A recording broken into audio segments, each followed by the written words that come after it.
Dump, da da da dump, dump, da da da dump. Kiss a Wookiee, kick a droid, fly the Falcon through an asteroid till the princess is annoyed. This is spaceships, it's monsters, it's Star Wars, we love it. Wait a minute. Sorry. Wrong song. Ah, damn it, Short Round. I belong in a museum. Ah. Hey, welcome to the show. How's everybody doing? This is me. It's my show. How's everyone doing tonight? We are going to be talking about Indiana Jones tonight. Welcome to the weekend. I'm drinking an old fashioned tonight because, well, I just came from Latino Slant, and I figured an old fashioned was a good 70s drink because the theme was 70s music. And I figured it still kind of works for Indiana Jones. I don't know. Oh, I'm feeling good tonight, let me tell you. Let me bring in my partners, plural in crime. We got Aged Boomer, and we got Birdman. How y'all doing tonight? Oh, I'm sorry. Wait, do I still have you guys muted? My apologies. Yeah, that drink's kind of gone to my head, so bear with me. How y'all doing tonight? I'm good. How are you? I am, well, clearly, I am smooth. How about yourself? What you sipping on, Birdman? Nothing at this hour. This is like Come the on, witching your hour. water, soda, anything's fine. No, I had a Sprite like an hour ago, so I'm good. And how about you, Agent Boomer? What you sipping on? No, first the song. In olden days, a glimpse of stocking was looked at as something shocking. Now heaven knows anything goes. Anything goes. Okay, Yeah, all right. good. Okay, I'll drinking. tell you, I gotta say, that song, especially when Kate Capshaw's singing it, kind of sexy, I gotta say. Yeah. I really Yeah, like that song. I got a selected tracks of Indiana Jones movies, and it's I think it was done by the Prague Philharmonic, Yeah. and there's the Cantonese version, I believe, in the beginning of Anything Goes. But then at And the you end, weren't ready to tackle that, huh? no. But at the end, they had an English version, and I think it's a variant. I think these might have been English lyrics John Williams actually wrote because I think the Cole Porter song's a bit different. Yeah. But I kind of like this version better, and it's a cool song. But I am drinking a Well, Snap. I'll tell you. Oh, go ahead. Yeah. A Snapple What's- watermelon lemonade. And what's the little factoid inside? Oh, now I gotta read it. Okay. Mhm. I was having trouble the other night with Beverly Hills Cop tiny text. Okay. There are 138 ridges on the edge of a United States Quarter. dime. Dime. Okay. Okay. I thought you were going to say Klingon forehead, but okay. Let me say hi to the chat, of course. First and foremost, in my heart and in the stream is the beautiful Nanette of Netters Network. Love you, sweetie. Thank you so much for always supporting me. And of course, my co-host for next week is Matt of Bud Boy Productions. So glad you decided to stay up late enough and follow me over here tonight. Glad you're here.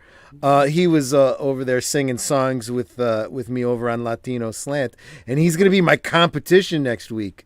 Over on Latino Slant, we have a karaoke competition that you can get in on if you want, or you could just come and see the festivities. We each got to sing 2 songs. We got to sing a Prince song and a David Bowie song. So, and I guess there's a prize for the winner. So it's going to be fun. Hey, Matt Newey just joined us. Thanks for being here. We haven't even gotten into the stream yet. So anyway, if you are here, whether you're here now or you're here in the future, hit that like button and encourage me a little bit. I mean, if you're going to bother listening, you got to enjoy the show a little bit to bother listening. So, hit the like button. Or if you don't like what I have to say, hit the thumbs down button and tell me, You're a jerk. I don't agree with you. You're a drunk. Anyway. So topic tonight, Indiana Jones. Y'all like Indiana Jones? It's okay. Yes, I like Indiana Jones. I'm messing with you. Got to remember I'm on camera now, so I got to be careful when I spew. Okay.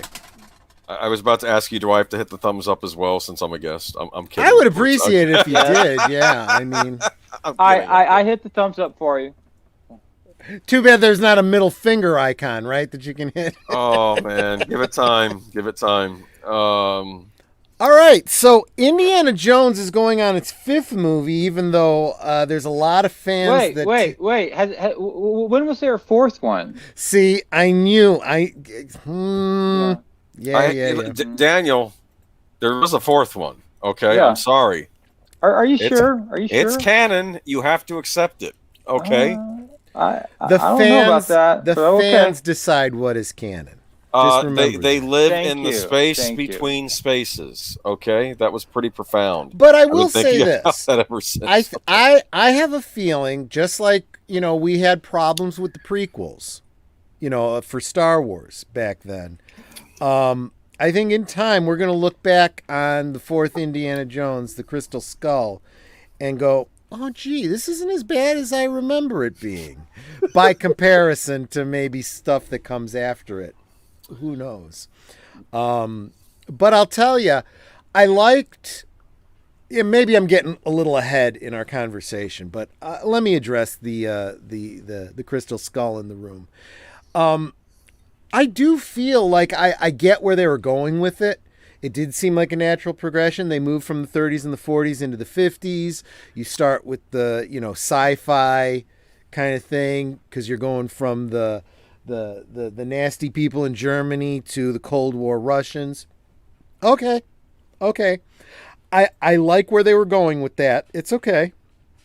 And since, this whole Crystal Skull thing, there is a whole mythology around that. I'm okay with that. But all the other plots around it need to work, right? It was meant to be a handing off the torch. He has a son and all that kind of stuff. There was no handing off. The kid picks up the hat at the end. He says, "No, give me the hat." Yeah, and it was done so piss poorly. It's like I wasn't looking forward to seeing Shia LaBeouf as Henry Jones the Third. Here's what's going on. Okay, or I guess we're talking about Crystal Skull now. Maybe we should just get this out of the way. But I don't know. Okay. We're going to be all over tonight, so what the hell? We can always hop back to it too. I don't have the hate for Crystal Skull most people do. That's not to say I like it. Okay, I don't think it's a good movie. I think that the villains didn't work. The Soviets should be scaring, and I blame the fact that Spielberg was, I think, cutting back on the violence, or maybe it was Lucas, or both of them. They're not like you see implied the Soviets gunning down some American servicemen at the base, but you don't see it. Okay, you don't see a lot of the violence that you used to see in Indiana Jones movies. In and of itself, not necessarily a bad thing. Anyways, let's see. But keep in mind we've had this conversation before about how after PG-13 was introduced, what constituted PG, what constituted PG-13, what constituted R kind of changed. So what they could get away with in PG didn't work anymore. Yeah, but I don't know. I think they could have at least gotten away with as much as they got away with in Last Crusade. Okay. And in all fairness, it was the what was the second? Temple of Doom was one of 2 movies that was instrumental in bringing about the PG-13 rating. Right. Yeah, that's true. I like the fact that we had for years in PG films, you could have a flash of boobs. No one had a problem with that. But then, you rip somebody's heart out of their chest. I still don't have a problem with that. Right? Unfortunately, now you can't even get that in fine with PG-13. You really need full-on R to get some boobies. Yes.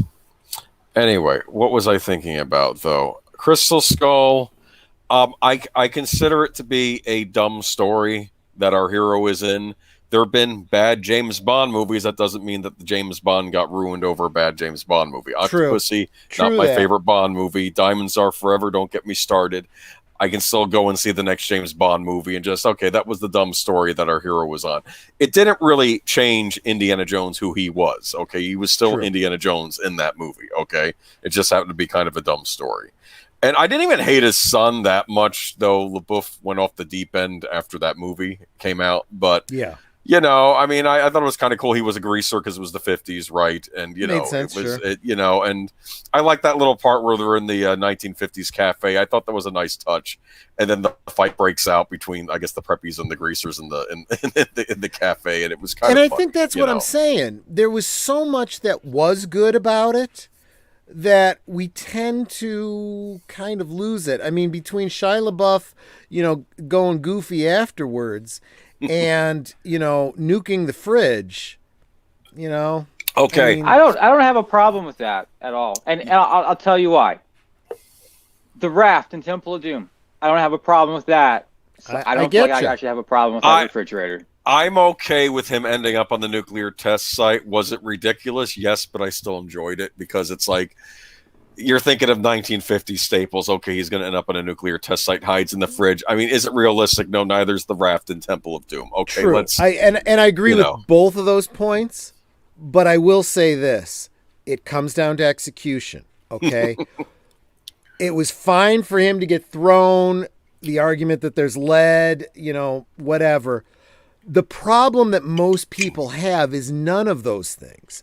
The problem is he comes out of the fridge, which, if you know those kinds of fridges from that era, he would not have been able to get out of. There was a danger there for kids that played around in old fridges. So there's that. The impact knocked it open. Okay. But then that brings up the second. No, I'm fine with that. I think you're right. But that brings up the second problem. Him standing up and looking at the mushroom cloud, that's a bridge too far. We could suspend our disbelief up to that point. Then he's literally standing there basking in the radiation. He's dead 5 minutes after. He got hosed down. He's fine. I'm sorry. Yes, I know. I watched, you know, it's okay. It was what else? Poorly executed, but you're right. By and large, the whole concept itself is not necessarily a problem. I dig it, you know. This was George Lucas was saying, if it's going to take place in the 50s, what's big in the 50s? All those alien movies he went to go see the drive-in for. And for me, that's a no-no. In fact, do you mind if I do Think about those sci-fi movies of the 50s, right? Think about every single one you can think of. They were all B films. They were not great films. They were not, you know, in the forefront of people's minds, you know. I mean, some were like Day the Earth Stood Still and, you know, the old War of the Worlds you guys watched a few weeks ago. I mean, that's still in that same vein. But and some of them they'd were have been better off cheesy. going a little bit more like Twilight Zone-ish. You know, but this is another issue I have, which maybe we shouldn't even have an Indiana Jones movie that even took place in the 50s, or maybe we could have, but okay. Do you mind if I do a share screen? Yeah, go ahead. I take over? Okay. Let me remove mine. Go ahead. What do they say is the big, what's it doing? It's doing a share. Oh, I'm on, I'm on YouTube trying to do a share. Okay. That's why we call him Aged Boomer. Okay. Anyway, what did I want to say? What did George Lucas used to say and Spielberg said they were basing Indiana Jones off of? Back in James the day. Bond. Well, okay, but what else? I actually got Solomon, what's his name? That's what I get from it. There we go. Okay. I think, see if I can open this up. Open. All right. View under full screen. Okay. All right. I think that these are based. They used to say it was the Saturday afternoon serial tradition. That's what they used to always say. Okay. Yeah. But I think when I look at Indiana Jones, old Indiana Jones movies, especially like Temple of Doom, I'm thinking old pulp adventure movie, Sure. pulp adventure stories from the Sure. 30s and 40s. Things like this, okay? Look Sure. at these issues, okay? Yeah. Real adventure, true adventures, okay? Sure, I dig it. Yeah. There you go, okay? yeah. Those are spicy That's a adventure lot of toxic stories. masculinity you're showing. That's what I loved about pulp magazines. It's everything the modern hates. The women love the toxic masculinity too. Let's be honest here. Okay. I battled a giant otter. Okay. It's only the blue-haired land whales that don't like toxic masculinity because they're not getting any. The guy on the right looks like Kirk Douglas. Anyway, okay. Let's see. Oh, and of course, this is from the Big Book Adventure Stories. I don't know where this cover came from. I love that cover. Okay, right? You have the topless native women on the bottom pulling at the sailor, and then you see the guy up there. He's tied down, and what are those? A couple of panthers ready to attack Black him. Panthers. And there's a totem in the background. Toxic stuff, istophobe, everything wrong with the world. Okay, and I love it. Okay, anyway. Let me go ahead and stop the screen. Okay. Yeah, no, you're absolutely right. I think that's the tradition Indiana Jones comes out of. I think that there were all these big, bold adventure stories. I used to read a lot of Robert E. Howard stories, the Conan guy, but he also wrote a lot of stories that took place in the modern world. And they had these adventurer types that reminded me a little bit of Indiana Jones. These world explorers going to the forbidden parts of the world for fortune and glory. And that's sort of how it is in Temple of Doom. And that's how I always kind of saw Indiana Jones was kind of paying homage to that sort of a character. Absolutely. Okay? I think that was absolutely the intent. Yeah. And I just think setting it in the 1950s, I mean, they probably still had these books then, but they're wanting to go the sci-fi route, but then they don't want to go the sci-fi route because they have to, so we'll tie it into the crystal skulls that were found. But then he's also dissecting aliens. Yeah. But then they're not aliens. They're aliens that live between dimensions or something. I don't think they knew. That movie didn't know what it wanted to be. I think that was the problem with it. Or if it did, it wasn't clear enough. They did not communicate it well enough. And that's a problem too. And so now we're going into a new era where they're going to start bringing us now into the 60s. There were some missteps in the 50s, and now they're taking us into the 60s in an era when we're already very trepidatious about our IPs and our franchises, and we've seen them just so spoiled by the wokosos, the woke mob, Yeah. And we're all freaking sick about it. Okay, look, say what you want. Get woke, go broke is a truism because it keeps proving itself time and time and time again. You keep preaching to people and you turn them off. You always do. Always. Okay? It was true back in the day when the wokosos hated anyone being religious and preaching religious stuff and saying, shut up. That has no business in my movies and whatnot. Well, we feel the same way about your modern religion, your woke religion, okay? And if you're in movies, you are in business. If you want your business to flourish, you want as much audience as possible. You don't jettison all the fans that come with a franchise for a theoretical, hypothetical group of people, new generation. Because you don't do that in business. You never give up your clientele. You add to it. You never subtract. Never. And unfortunately, that's where Hollywood is now. Jettison the old for a new that never materializes. Who is the audience for Indiana Jones right now in 2021?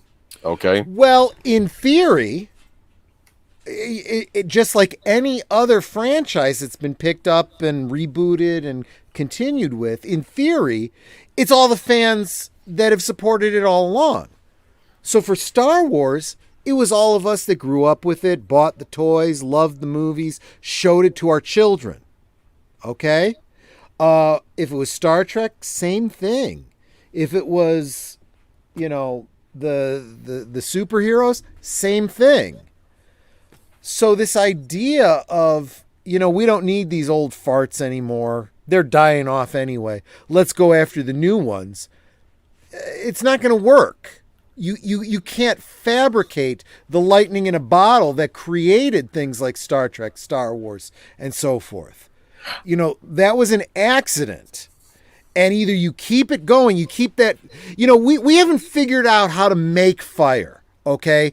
The best we can do is when we find a tree on fire because it got hit by lightning, keep that fire alive. You don't want to dump water on that fire and start from scratch. Never. Because you don't know how. And that's exactly what Hollywood keeps doing over and over and over again.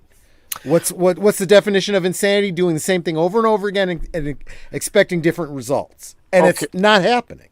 Yeah, well, I would argue that the audience, if it exists, it's you and I don't know, do the young kids today even know who Indiana Jones is? This is the irony, right? It's not Star Wars. This is not Star Wars. You didn't have a whole bunch of cartoons and video games for Indiana Jones to keep people interested. Like, you made a point that some kids got into Star Wars by watching the Clone Wars, okay? Yeah. And stuff like that, okay? That doesn't exist for Indiana Jones. It's not even like James Bond, where you can at least have a new actor come on, play the part every few years, and then it keeps the series going. No, you're absolutely right. And the other thing they're forgetting, okay, this isn't, the 1980s, where if you didn't see the previous movie or whatever, it's not available to you, so we can reboot it and you're never going to know that it's a remake, right? We have access to the internet and the Netflix and, all kinds of DVDs and all this kind of stuff. It literally is a father and a mother doing family movie night and putting on the original Star Wars, making popcorn and sharing it with their kids.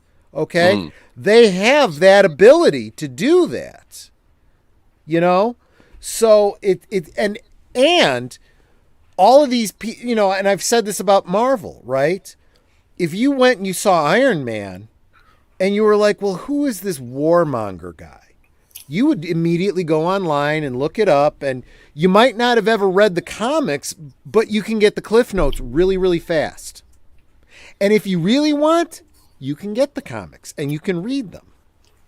And then you find other things on YouTube. You see the old 1960s,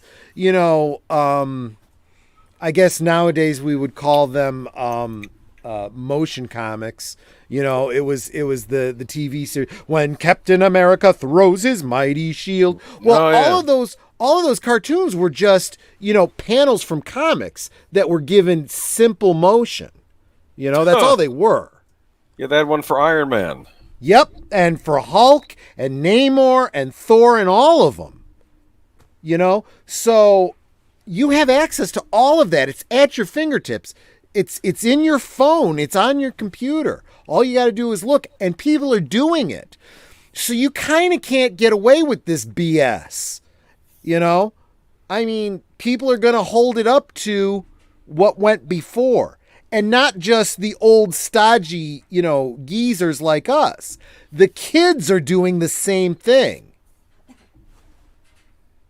Just saying. And I think they're totally misunderstanding their market. They're misunderstanding their clients. And they're misunderstanding what we have access to. Right. That is probably the biggest problem.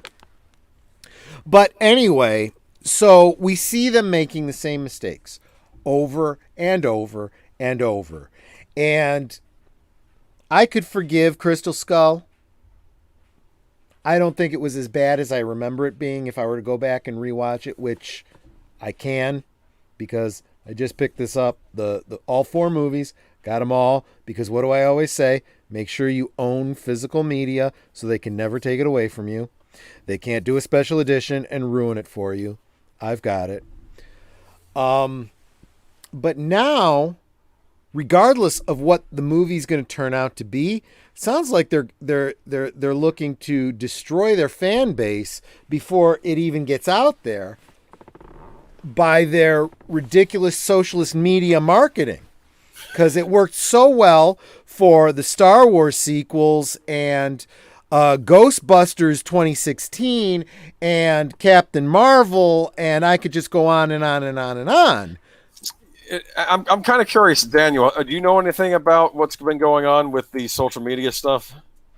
With unfortunately, yeah. Okay, unfortunately, all right. I was wondering if you'd have a fresh perspective. I do have a CBR article with me. If you'd like me to read a little bit from it, it maybe explains what was going on with this whole thing. It's up to you. Yeah, go for it, please. Okay, yeah. I'll read the tweet. I forgot whose stream it was. I was waiting for Daniel to answer. No, like I am going to ask because it's your stream. Okay, but anyway. This is from CBR.com. Director James Mangold has responded to the backlash surrounding Indiana Jones 5 on social media. A tweet has gone viral from Twitter user Matthew Kaddish that offers the following. Okay, this started. To anyone thinking at Indiana Jones 5 might be good, just let me point out, 1, Steven Spielberg is not directing. 2, Kathleen Kennedy is producing. 3, Harrison Ford is 78 years old. 4, it's written by Jonathan Kasdan, who wrote Solo. The tweet has been retweeted almost 100 times. Okay. Let me pause you there for a second, okay? Mm-hmm. I just brought up the tweet. Well, I didn't bring up the tweet. I brought up a screen capture of the tweet because I don't do the tweets. Okay. Let's take a look at what Matthew Kaddish says, okay? He says, to everyone thinking Indiana Jones 5 might be good, just some things to point out. He's not necessarily saying it won't be good. It won't be. He's just saying, keep these things in mind. Steven Spielberg is not directing. Who is directing? James Mangold. Just to be clear, point number 1 is a truthful fact. Okay? Number 2, Kathleen Kennedy is producing. Who is producing? Kathleen Kennedy is producing. That is a verifiable fact. No argument there. Harrison Ford is 78 years old. How old is Harrison Ford? Harrison Ford is actually 78 years old. That is a verifiable. He'll be 79 next month. He will be 79, but at the time of this posting, he was 78. Yeah. Okay? But good point. And it's written by Jonathan Kasdan, who wrote Solo. Now, in fairness, that one point is in error. Because, go ahead. Well, a draft was written, but who knows if that draft is even being used, and this was probably years ago, right? This and it sounds like it wasn't, but the fact is IMDb has not yet been updated for it. Okay. Apparently, the actual writers were Jez Butterworth and John Henry Butterworth. What? James Mangold has something to do with the writing of it. Okay. I'm not making fun of anyone's last name. Well, no, I don't know them. So Mr. Butterworth? Yeah, Mr. Butterball. Okay, never mind. Okay, I mean... But the fact is, okay, fine. So, factual error. Okay? That's fair. And you want There was also a gif of Justin Timberlake doing like a weird face. Okay. Right. It's a meme. It's like yes, okay. Basically saying, think about it, right? So here's my point about this. You've got 4 facts. One of them is in error. And yet, that 4th fact, which actually is in error, is not the one that people are focusing on. People are focusing on the 3rd one, like this is a horrible thing. He's ageist. He hates old people. He doesn't think old people can play roles. You know what? Slow your roll, back the hell up, and keep things in context. Do not project. Okay? If you want to beat up on him for getting Jonathan Kasdan wrong, that's fair. But what he's saying, what's implied here is manage your expectations. Okay? And I think there are way too many people that are just, and I have no problem with being hopeful. Okay? But I am very much of the Ronald Reagan, school of thought. Hope for the best, but be prepared for the worst, right? Just keep in mind where we've been. And it's not just Star Wars, or excuse me, Freudian slip there. I'll get to that in a moment. It's not just whether or not you like Crystal Skull, okay? We've already established, not the best, maybe not as bad as we remember, and you can. It's not so bad that they can't come back from it. But what we are looking at is Kathleen Kennedy producing, Kathleen Kennedy being in charge of Lucasfilm. Look at her history with Lucasfilm in the past decade. Okay, these things matter. You cannot ignore these things, and if you do, you're kind of a fool. Okay? Steven Spielberg not directing. That is not nothing. Okay? Now, Steven Spielberg is not the end-all be-all, but the fact that he walked away from it indirectly infers that there's something going on behind the scenes that we're not seeing. Engage your brain a little bit. Possibly, or he just had so much more work to do on West Side Story. I don't know. Okay, maybe not. I don't know. Look, here's what I'm going to say.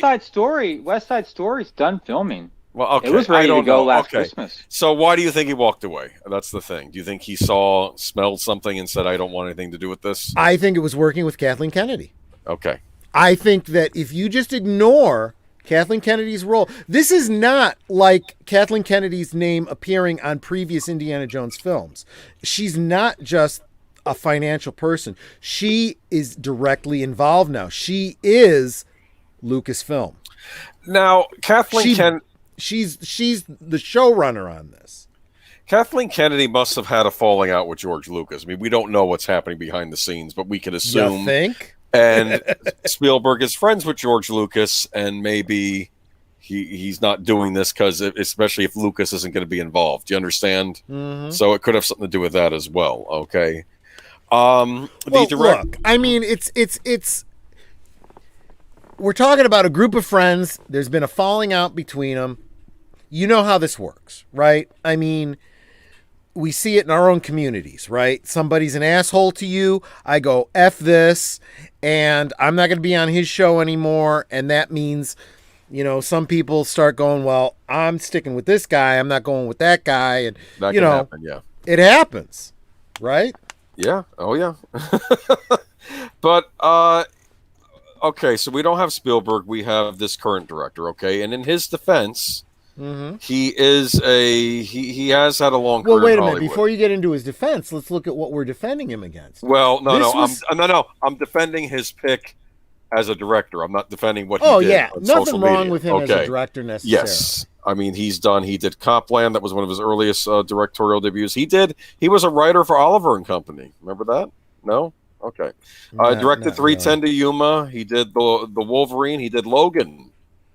Yeah, so he's good at killing off our favorite heroes. Okay, good. I liked Logan. You didn't like Logan? I haven't seen it. It's a what if. I consider it. I thought it was an interesting. It was the last time we're going to see Hugh Jackman.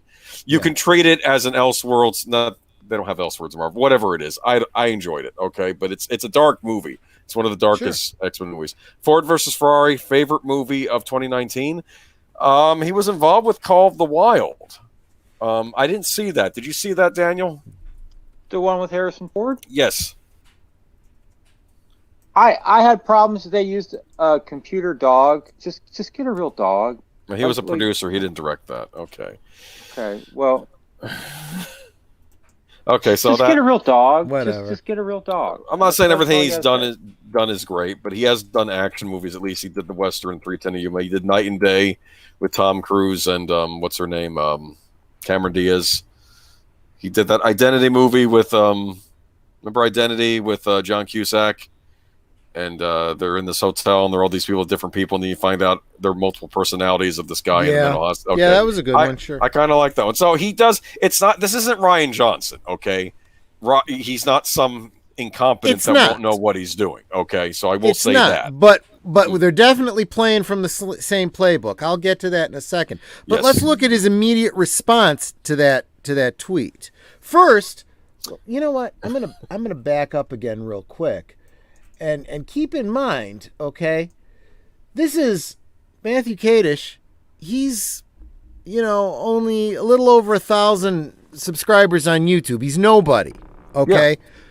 For whatever reason, this bigwig director in Hollywood decided he was coming after this one frickin' tweet. And again, there's nothing attacking here. He's just saying. True. He's saying he lays out 4 facts. One of them is incorrect.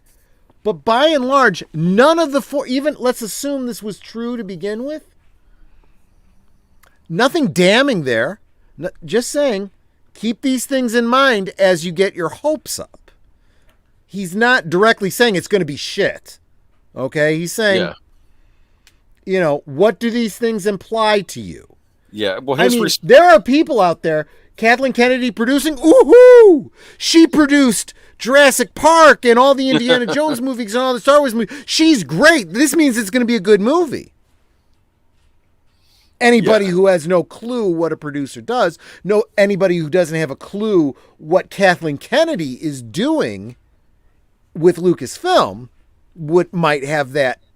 But the point is, all he's doing is laying out facts. What you take from that is on you.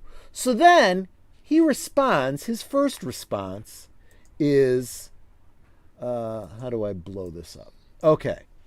Thanks, Matt. Keep making the world a better place. Crapping on things in the first week of production from your basement. Ew.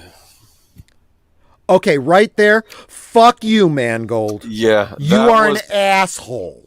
That was not a measured response. That was getting taken it personally. This was getting personal. He gets to the second point to address his fourth point. Never saw a script from John. Nothing against him. Just reality. Butterworth's and I started from blank page. Okay, that's a fair point. I mentioned that earlier. 1 through 3 are hugely talented and all at my side. Okay, so again, let's go on back, right? Who's 1 through 3? Steven Spielberg, Kathleen Kennedy, Harrison Ford. Okay. Number 2, Kathleen Kennedy's at your side and supporting you. Not a selling point. Not a selling point to all the fans who saw what she did to Star Wars. Fuck you, you tone-deaf asshole. Okay? Steven Spielberg. Really? He's got your back? Okay, you can say that.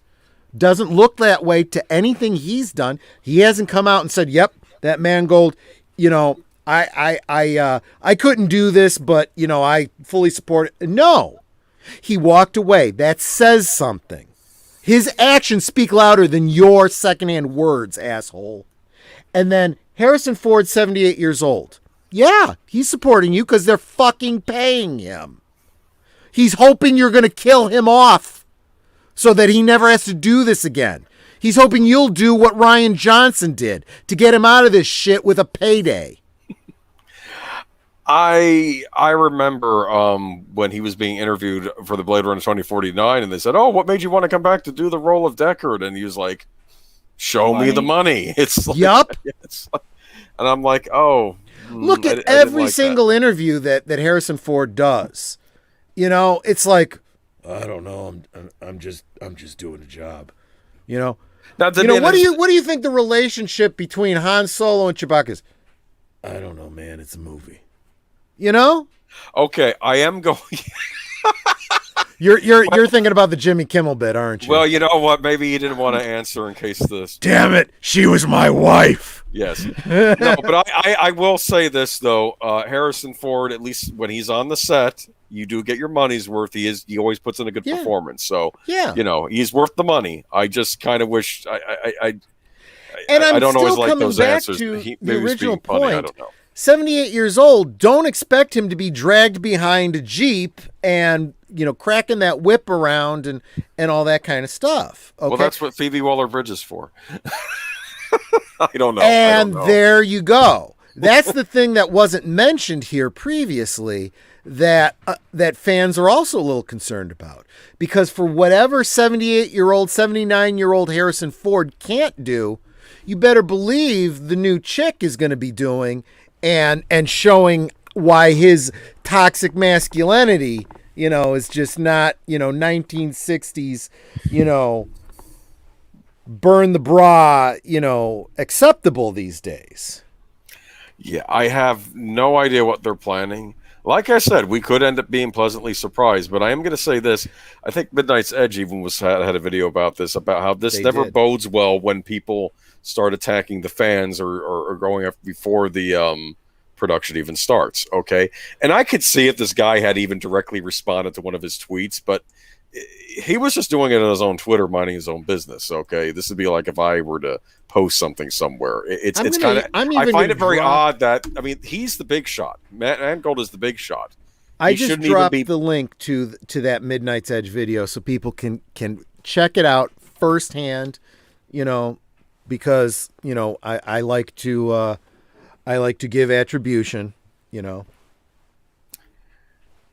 I don't know. Here's oh, go ahead, Boomer. No, you haven't said anything yet. Go ahead, man. You'll take your time. This is what I'm thinking about. I'm directing an Indiana Jones film in a foreign country that still has restrictions on what you can do and can't do and how you have to do things, and you got all that to deal with along with all the movie stuff. Right. But I have time to go on Twitter. And you know how much time? I've heard different people between 12 and 20 hours. He was sitting at his computer, sending out tweets.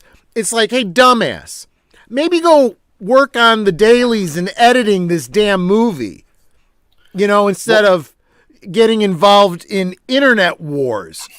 I'm not making a movie, but I got up before 5 this morning. I didn't sit down today until 8:45 when I got on the phone to do the show.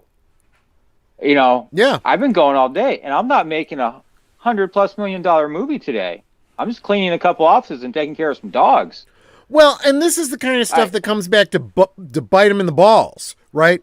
Because if your movie isn't right on point, people are going to come back later and say, you had time to shit all over the fans. You didn't have time to get this movie right, you dumbass. Why are we paying you this money? Yeah, well, according to them, they haven't even started shooting it, but there's still a ton of work to do before a movie even starts. Yes, there is. It just strikes me. Go ahead. What just strikes me as odd, though, because don't you have other things to be doing right now? You shouldn't even be lowering yourself to be talking to some random guy on Twitter. You're a major Hollywood director. I mean, you can talk up the project if you want, but I don't. I don't. No, I don't. And what you do is you take the criticism and you go, and I've heard Midnight's Edge guys said this. A lot of other people, that have commented on this have said this too. It's like, thanks, Matt. I hope that at this stage in the game, we can take constructive criticism like this and make it as good a movie as possible. We're really only in the first week of production. I'm going to do my best to make it the best movie ever. I have absolute faith in all the people involved in this, and thanks for your interest. Talk it up, okay? And we're going to exceed your expectations. Okay, there you go. Instead of subverting. That is the key, right? So the fact that someone comes on and makes a negative comment,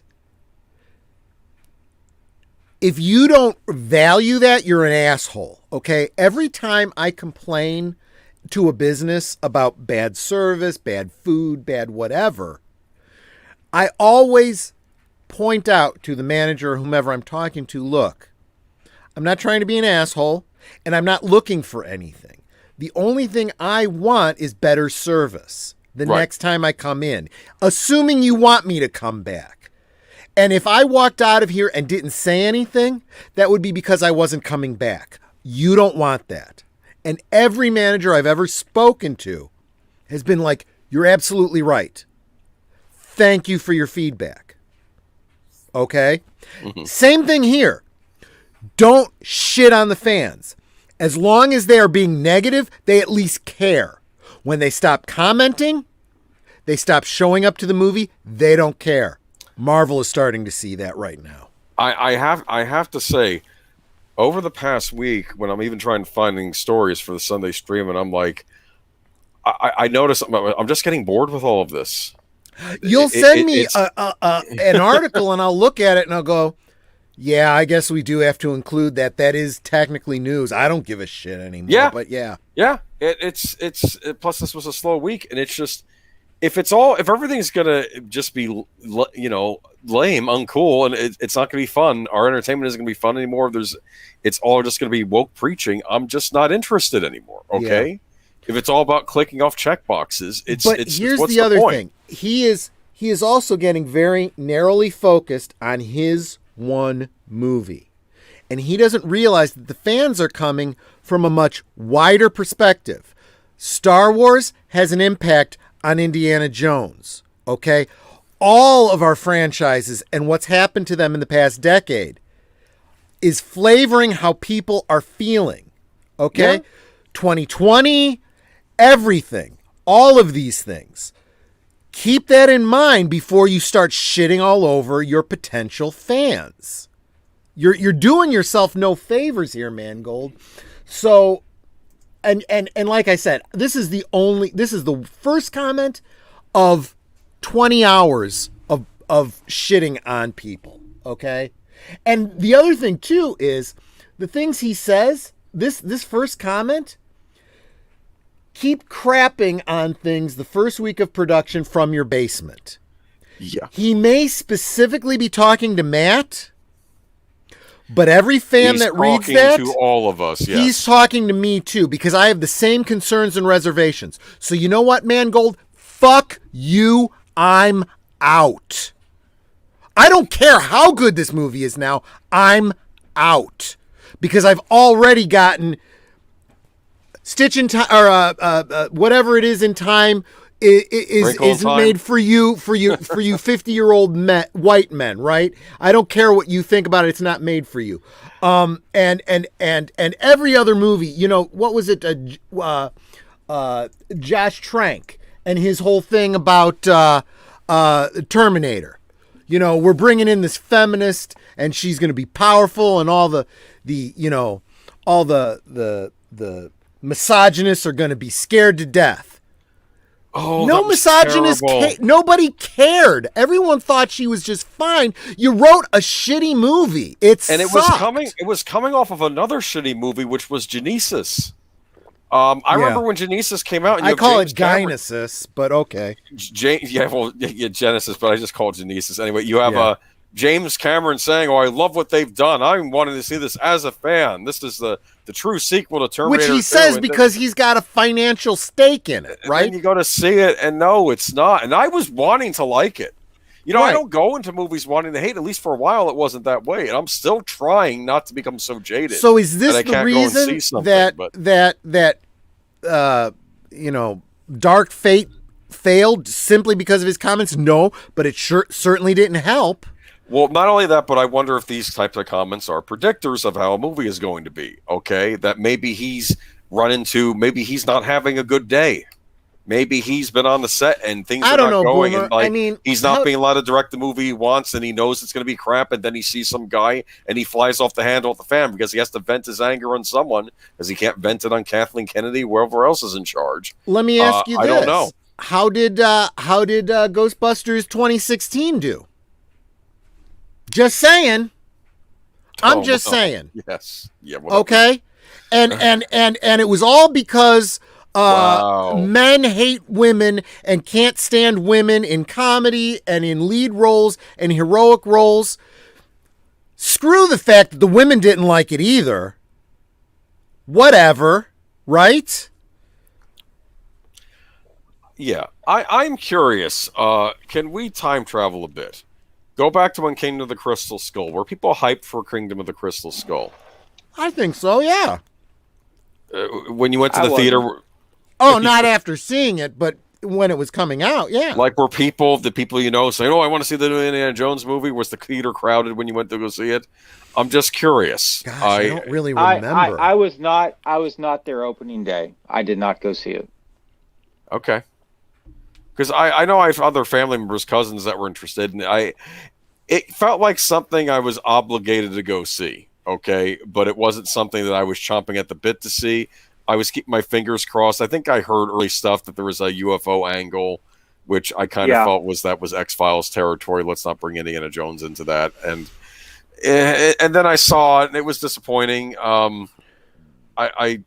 Blanchett was in it. I think they tried uglying her up. It didn't work. Okay, because yeah. No, I mean, I'm sorry. I don't know. As the villain, I'm like, no, she's too pretty. I'm sorry. It's. I do like Cate Blanchett. Yeah, I mean, that absolutely is true. But let me say this, okay? If you're tone deaf to those things, because I can see you not making those kinds of connections, Hollywood, ivory tower asshole. But this is what the fans are focused on. They have been treated a certain way by Lucasfilm, and you are stepping right in the horse shit. You are perpetuating it. You are doing exactly. I mean, people are having like Rian Johnson fucking flashbacks after this. It's not good. This is. I knew that I think were they going to be putting someone in charge of Star Wars social media that probably should have extended out to Indiana Jones. You need people in charge of your social media. You need to understand the connection. Spokespeople who know how to talk to people, and that's not your director here. Who is? I don't know why he's lashing out like this. Okay? You need to understand the connection between Indiana Jones and Star Wars. Okay, it's not just the little Easter eggs, Club Obi-Wan, and the hieroglyphics of R2 and 3PO and all that kind of stuff. It is. They were both Lucasfilm.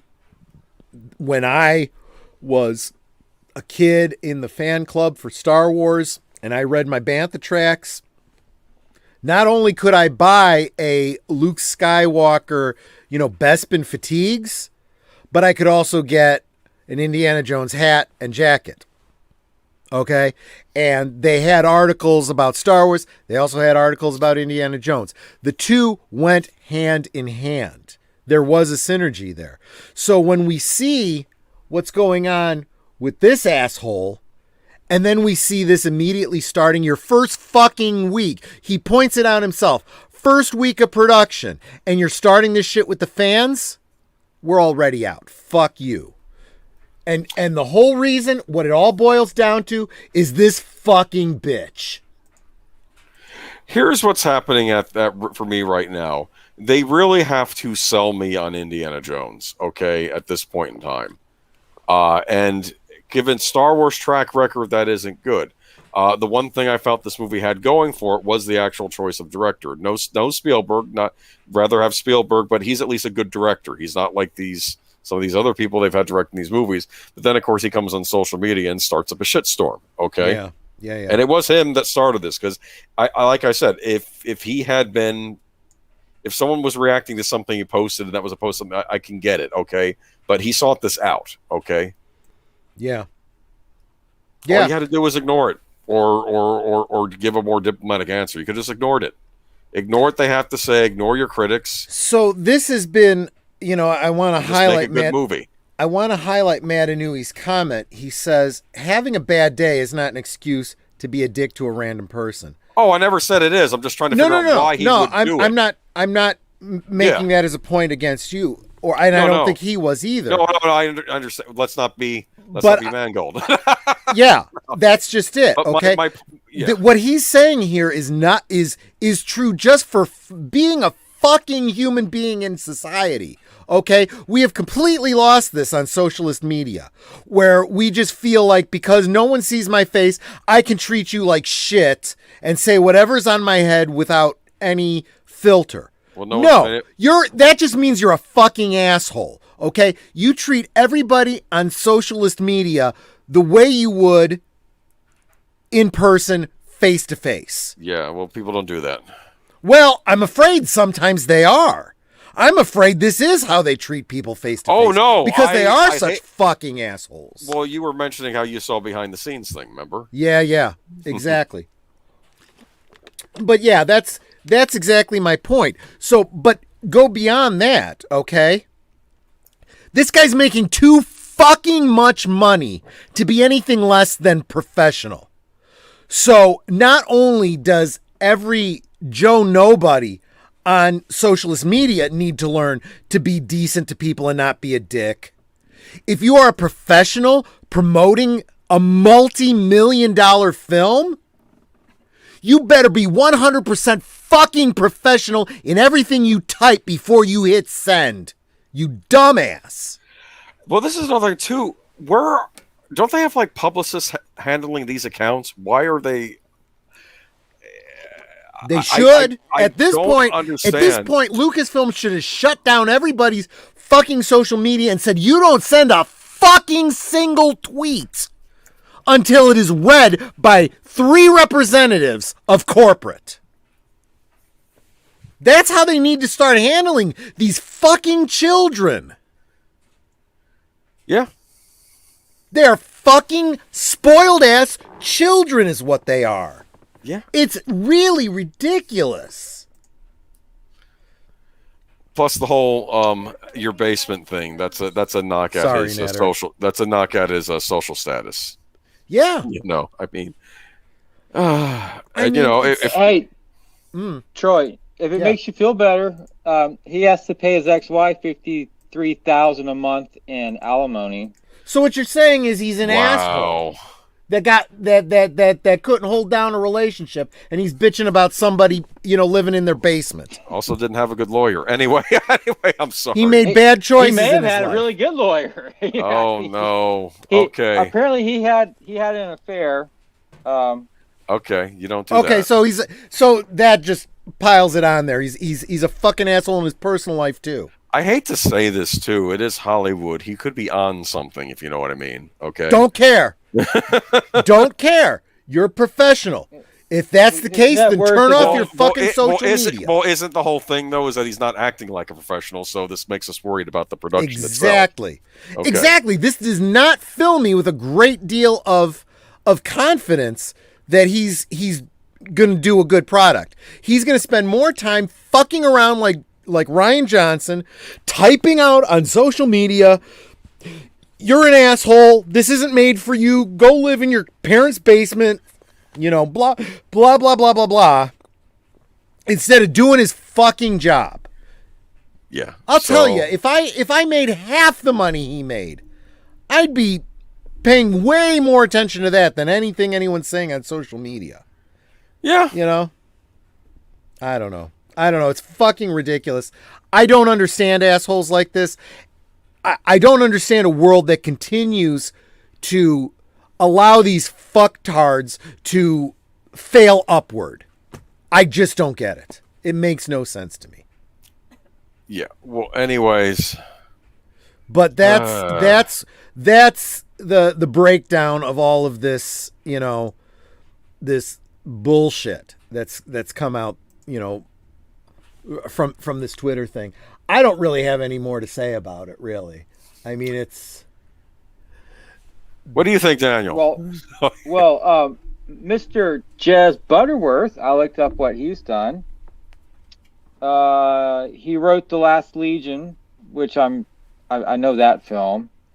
He wrote Edge of Tomorrow. Oh, Is that the one with Tom Cruise and... I like that movie. Yep. That was a good movie. Yep.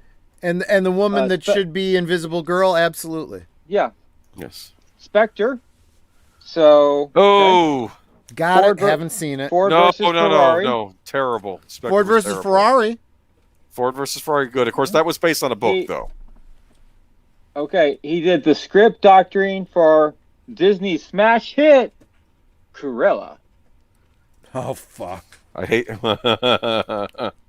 Plus, I hate to tell you, Spectre was terrible. Okay? I'm not saying this as someone... I'm not saying this as a hater. I wanted it to be good. So now you just need to take, that line and say, you know what? Okay, so it's not Kasdan who's writing it. It's the guy that wrote Cruella and Spectre. So manage your expectations. Still. Just saying.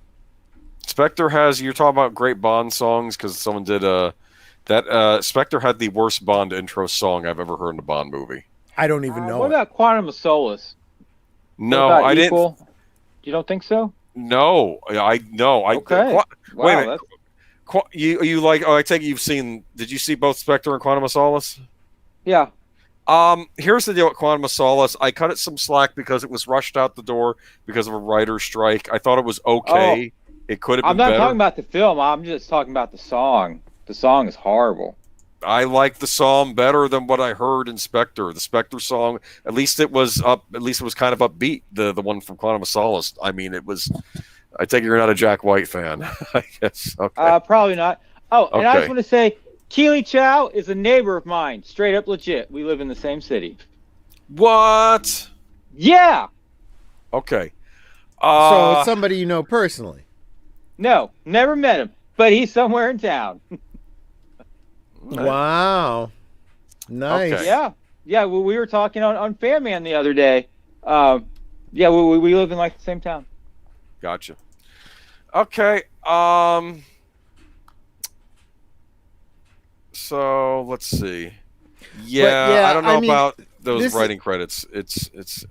Yeah, I mean, this isn't necessarily something to be terribly proud of. Don't know. Could be great. Hey. But I'll be honest with you, it's the kind of thing where even if it's awesome, I'm kind of already operating from a I don't care to I fully intend to stay away from this thing. Now, let me just say this. There are YouTubers out there going, oh, you just want this to fail. No.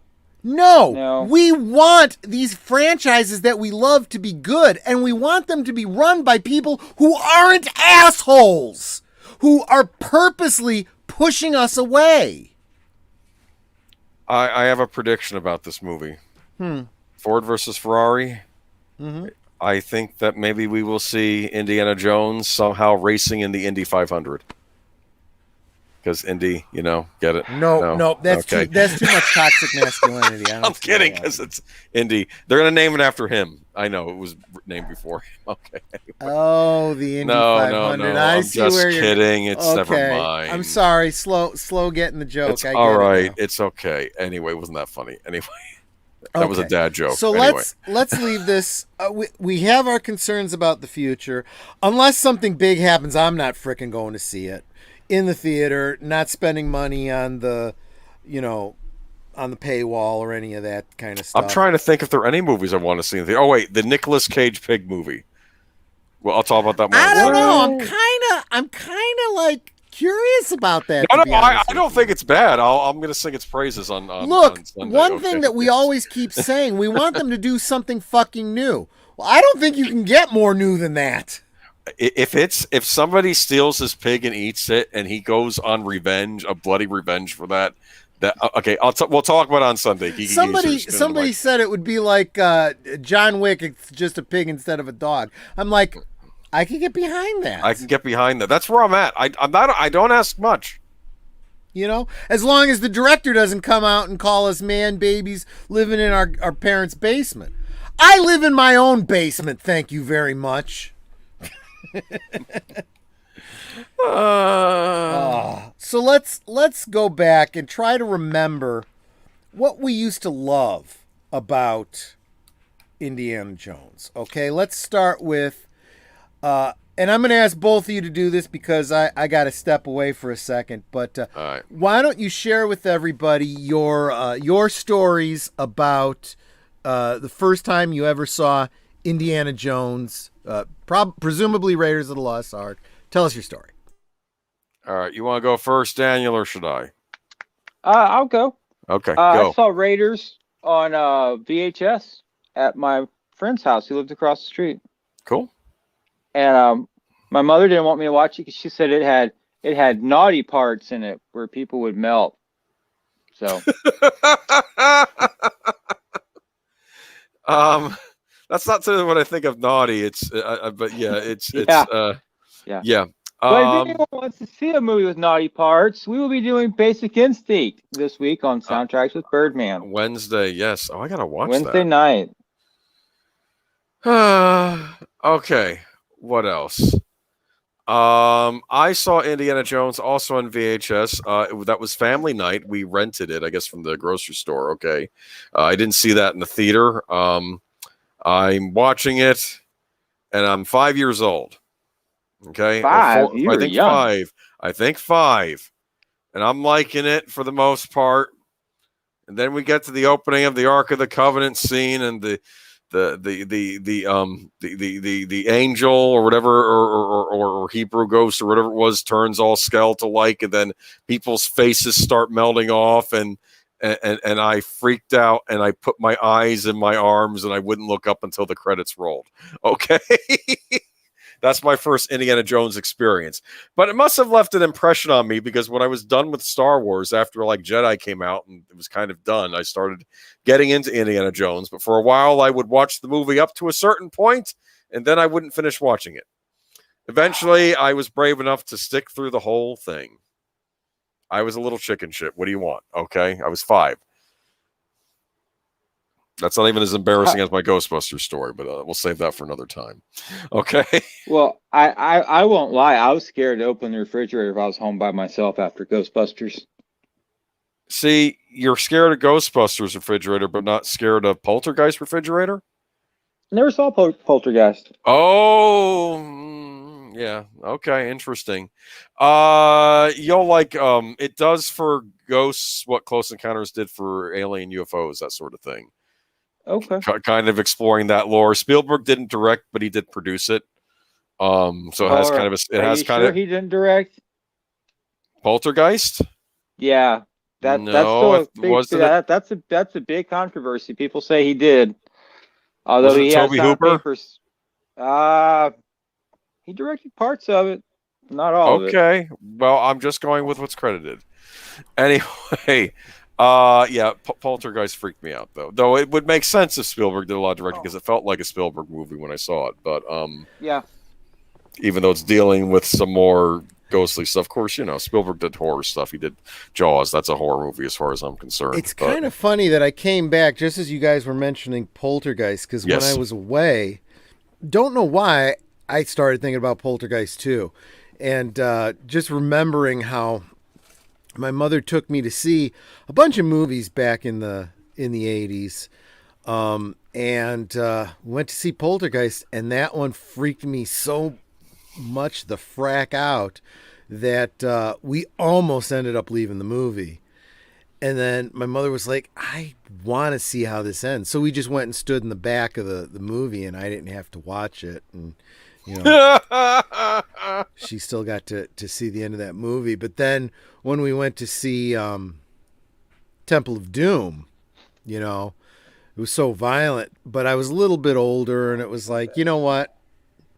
Violent, not really the same as scary, in my opinion, at the time. So if I had seen Temple of Doom, I wouldn't have freaked out like with Raiders. Temple of Doom, you have that heart scene, and it's kind of gross, but it's not that Ark of the Covenant scene. That really set me off when I was a kid. Okay, that's basically Wrath of God sort of stuff, though. Yeah. So it's like, talk about what you should be afraid of, right? Okay, and it's that's what freaked me out a little bit. But no, I mean, Temple of Doom was cool. I didn't get to see it in the theater because they wouldn't take me to see it because they knew how I'd freaked out about Raiders. But I did catch it when it came out on video, and it didn't affect me at all. The heart ripping out thing. I remember there was that was a big deal when Temple of Doom was coming out. That everyone wanted to see that movie. They had this wonderful special that I believe was hosted by William Shatner. Okay. And it was about sidekicks in movies. Okay. Huh. And he was showing different scenes of sidekicks. Of course, he used Spock from Star Trek 2. They showed clips from that. And of course, a lot of it, though, was for Indiana Jones and the Temple of Doom. And they were showcasing Short Round. Sure. But and I think that's part of why the special was made. It was also to hype up Temple of Doom. But it was cool seeing William Shatner talk about all these different movies with sidekicks. I mean, I'm pretty sure that's who hosted it. Yeah. I'm kind of feeling like we have missed out by not having a return of Short Round ever. Yes. Oh yeah. I mean, what the hell happened to that character? Damn it. Usually he went to boarding school. If you read the comic books from Marvel, he went to boarding school. That makes sense because I've joked about this, but how certain types of characters they adopt street urchins, right? Okay, like Tony Stark got one in Iron Man 3. I know you don't like that movie as much, but there was Tony Stark had one in Iron Man 3. I watched Miss Fisher's Murder Mysteries. Franny Fisher ended up getting one. I mean, there's something about like the rich adventurer type. They don't have time to have their own kids, but they'll adopt a kid off the street. You understand? And that's so it makes sense that Indiana Jones might send the kid to boarding school, right? Because it's better than being on the streets, right? And he can't take them on trips all the time. So, yeah, but all it takes is one line to let us know what happened to this character. One line, I mean, that's what exposition is for. I am going to say this, though. Sometimes we're better off not knowing because they can come up with something stupid as well. Well, that's true. So the fact is, anyway, are we talking about what about you, Troy? What was your first experience with Indiana Jones? I actually don't even remember the experience of seeing it in the theater, but I do remember the whole idea of just being excited about archaeology. Now, keep in mind, this is me coming off of, with the toys and the record books and the G.I. Joe and the Adventure Team and the Mummy's Tomb and all of that. And then, I go and I see Raiders of the Lost Ark, and I'm like, man, this is really good stuff, right? And you know what? I got to say, Birdman, the music, that theme music, that just jazzes you up, right? Oh, so yes. I was about 13 years old, having recently seen Raiders of the Lost Ark. I had gotten, before I even saw the movie, I had gotten the novelization to Raiders of the Lost Ark and Temple of Doom. And I was reading Temple of Doom when I, as a Boy Scout, went and spent 2 weeks in Cimarron, New Mexico at a high adventure camp, where one of the things that we were going to do was to explore the old Pueblano ruins. Cool. And I swear through the whole trip, I had in my head, dun, dun, dun, dun, dun, dun, dun, going through my head. And when, 13 years old, you've been hiking all day, carrying a 63-pound pack on your back, and you're starting to just lose it.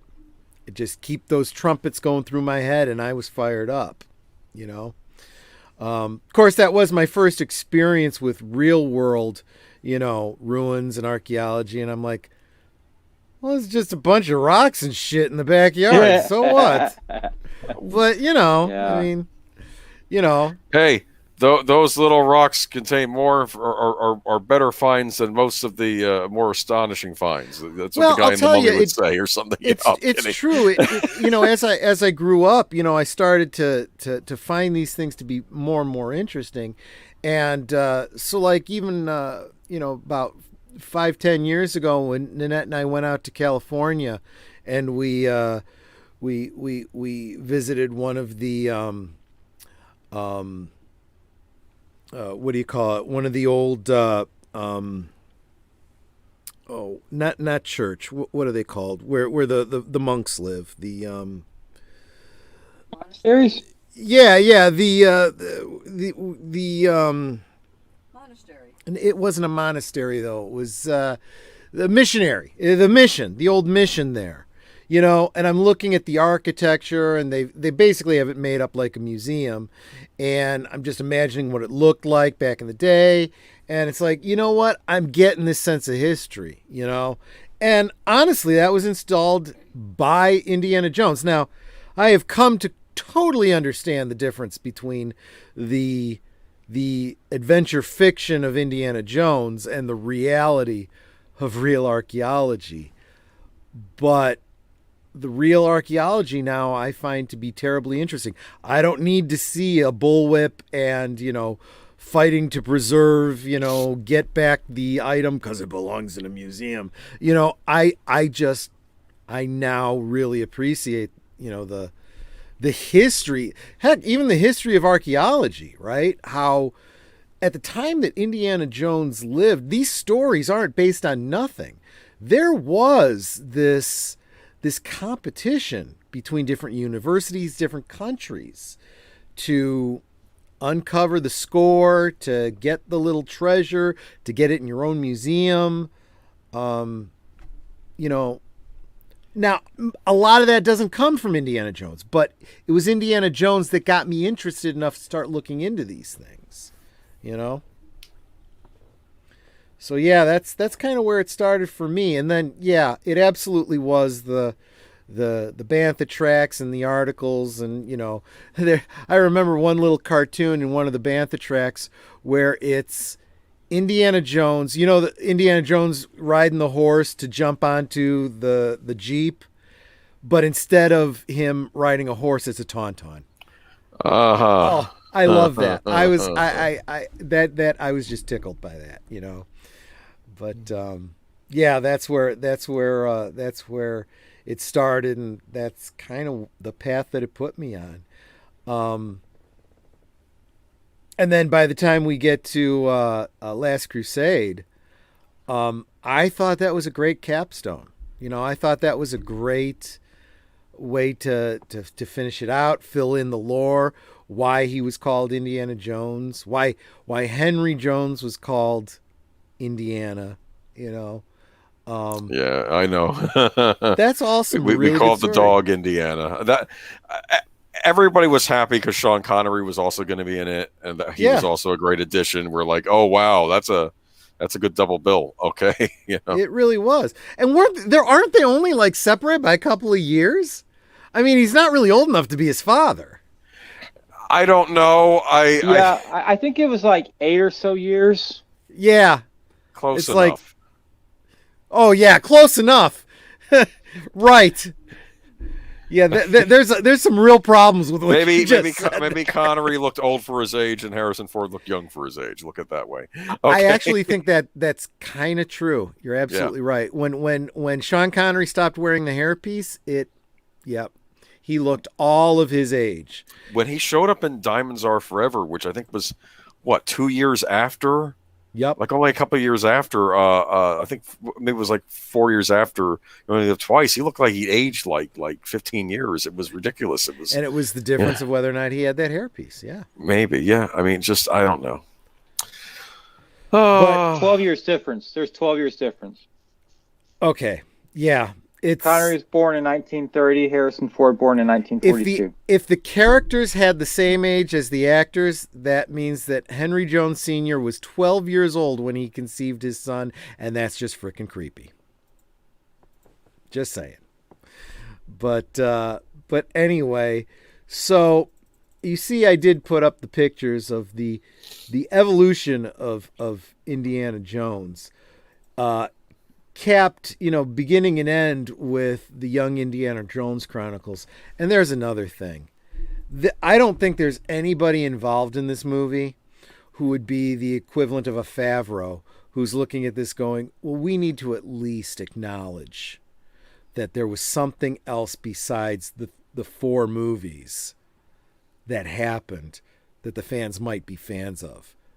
That there's actually an established lore for what happens to Indiana Jones. Yeah. Well, I am going to say this. Young Indiana Jones, I think is supposed to be, well, again, there's that word again, canon, but there was a mention of something that happened in an episode in Crystal Skull, okay? Did you know that? The Pancho, yes. Like you knew him or you knew of something. Yes. And he goes, but it's a little reference to an episode of Young Indiana Jones. It's there if you see it there. Now you've just elevated the 4th movie for me just with that one reference. Yes. Well, George Lucas was a big supporter of that show. He was involved in it. I know it was kind of short-lived, right? But unfortunately, 2 seasons, yeah. I didn't catch all of them. I caught a few of them. I learned about World War I really a lot from that show. I didn't because of course World War II is the one that always gets taught, and everyone's interested. But you did get to see a bit of World War I on that show, and there's that wonderful episode where he is stuck in the trenches, and you're seeing the horrors of the trench warfare. Remember? Yep. Yeah. That was the Verdun episode where he was the messenger, or the one where he was at the Somme? I think. What was the Somme? Was that the prison? That was the second part to that one. Okay, no, this is the first. I don't know if this was the messenger episode. It could have been. I know that there was one where he was just stuck in the trenches, but yeah, it might have been a messenger episode. Maybe he went afterwards and went and delivered a message. But he was stuck in there during a gas attack, and everyone's putting their mask on. The one guy couldn't find his mask, and yeah, I remember that scene. Like, I think one guy had a broken mask, and he was like, "Let me have your mask." He's like, "No, you can't have my mask." So that's right. That's what happened. There is always this talk about canon and continuity in fandoms, and it really does seem like the fight comes down to the fans love something for a reason, and they care about chronologies and the stories and the interaction between them and where they came from and where they're going. That continuity matters to fans because they are fans. They are fanatics. These things matter to them. And if you're going to put out a product that brings those fans back, you better care about those things too. On the other hand, you've got a bunch of auteurs that don't want to be bound by what went before. They just want to make up their own shit. Wouldn't this be cool? Go ahead. Do it. See what happens when you shit what all you can over. Do? You can make up your own stuff when you prove that you're a success in proven properties, okay? Exactly. Jaws was a proven property. People forget this. It was a best-selling book. Spielberg adapted it. Made a great movie out of it, okay? Yep. That wasn't something he didn't write the book himself, okay? Yeah, and that's just it. And there is zero respect for the fans, the audience, and the franchise that they're working on. And I see it time and time again. Real quick, let me say hi to PJ from Orville Nation, who stopped in. I dropped the link. Please go subscribe to him. I'm assuming that if you listen to me, you're already subscribing to him, because every time he pops his head in, I give him a shout out because he's got great content, great interviews, great retrospectives of, some sci-fi that has not been polluted by, these things that we're talking about tonight, Yeah. And let me also say hi to Melissa Harris. I'm guessing another stream must have let out for you guys to have come on over here. Glad that you're here. But yeah, that's what it comes down to. Zero respect for the fans. And again, this is another area where there's no respect for the fans because you're not respecting the franchise. Because, maybe in a couple weeks, not next week, because next week I'm going to be just to let you guys know what the topic is. I'm going to be hosting. My co-host is going to be Bud Boy Productions. He's on the other side of the pond, and we're going to be talking about just our love for sci-fi from both sides of the pond. And what it was like growing up, as a Doctor Who fan in England as opposed to US, or, what watching Star Trek was like here versus there and so forth.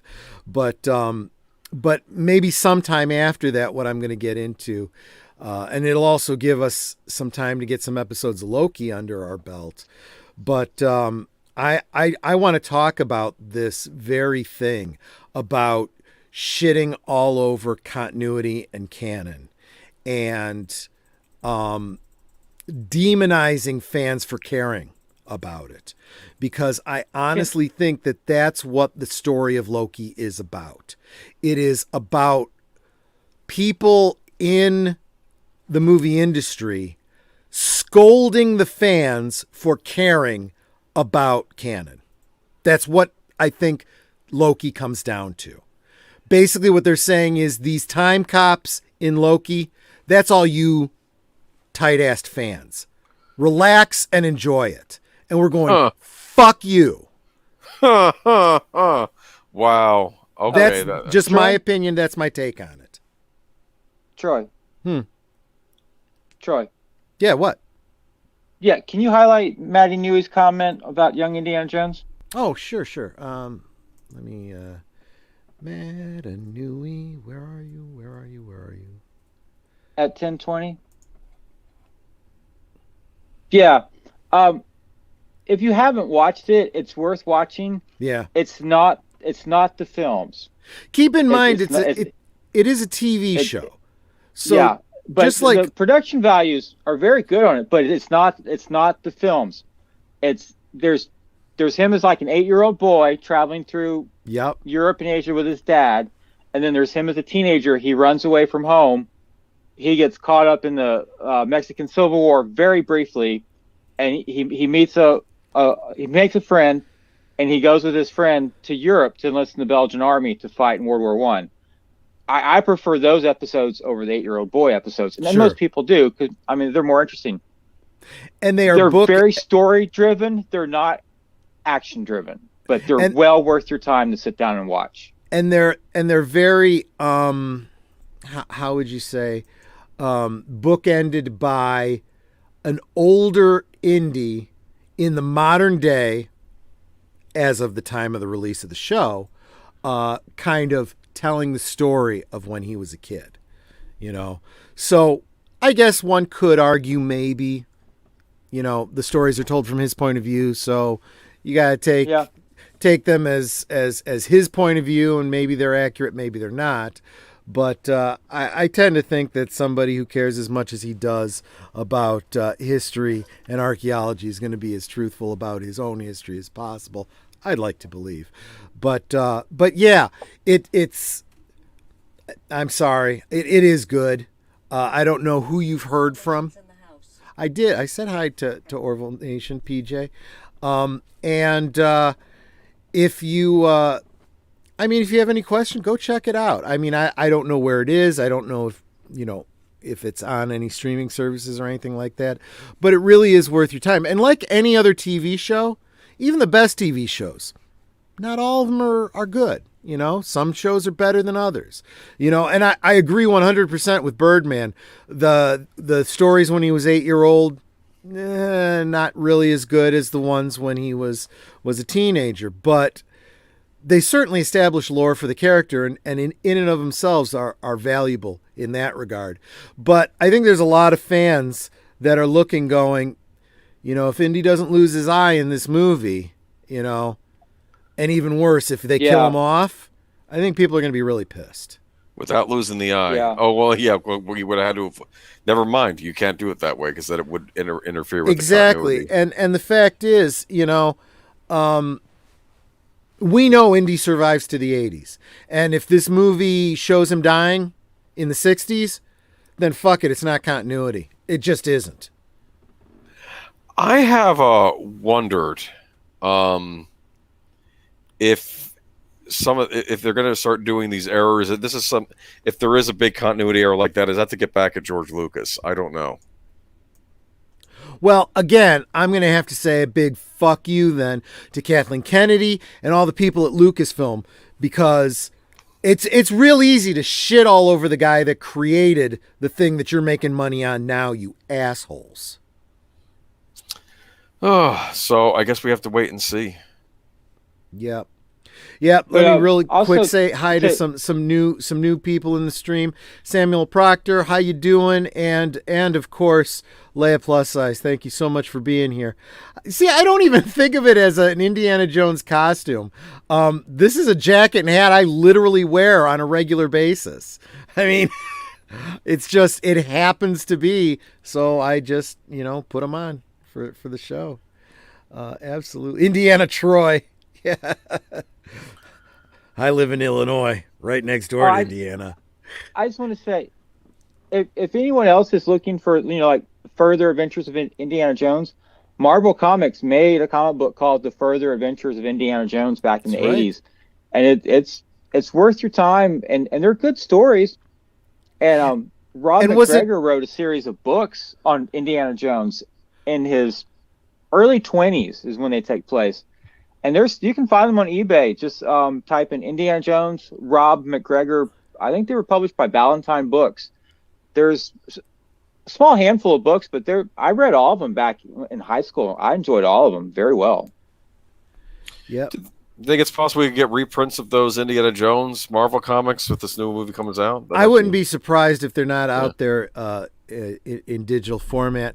Catman, a.k.a. Dee Meyer, you've been following us around. You were over on Latino Slant. You were probably over on Max World Entertainment for a while.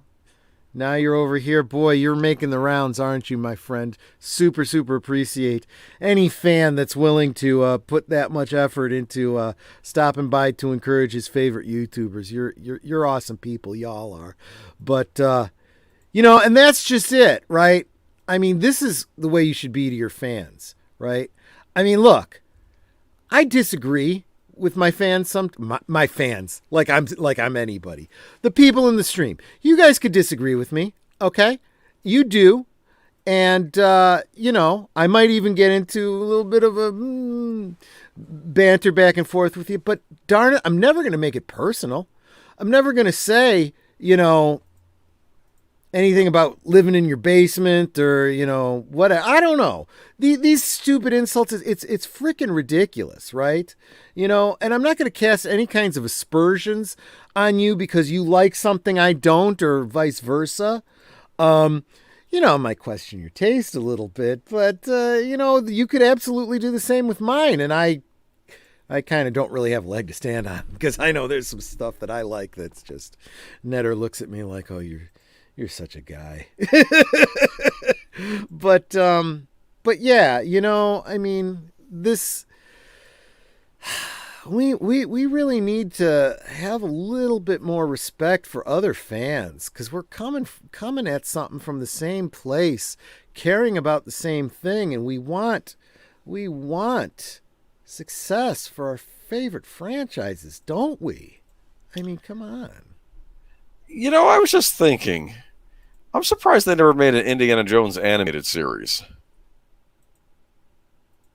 Yeah. It's interesting you say that because I know that there was some animated features, or maybe it was a series for the Mummy, the Brandon Fraser Mummy. Right. And I totally could see that working for Indiana Jones. If they could get the team that does the Clone Wars, have them do an Indiana Jones series, maybe. I don't know. Right? They totally could. And they could do it now.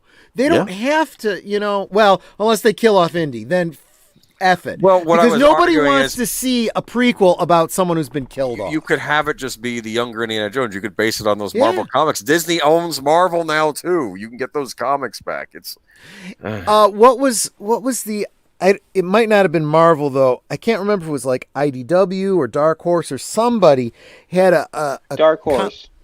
Did they do? Because they did some really good Indiana Jones stories.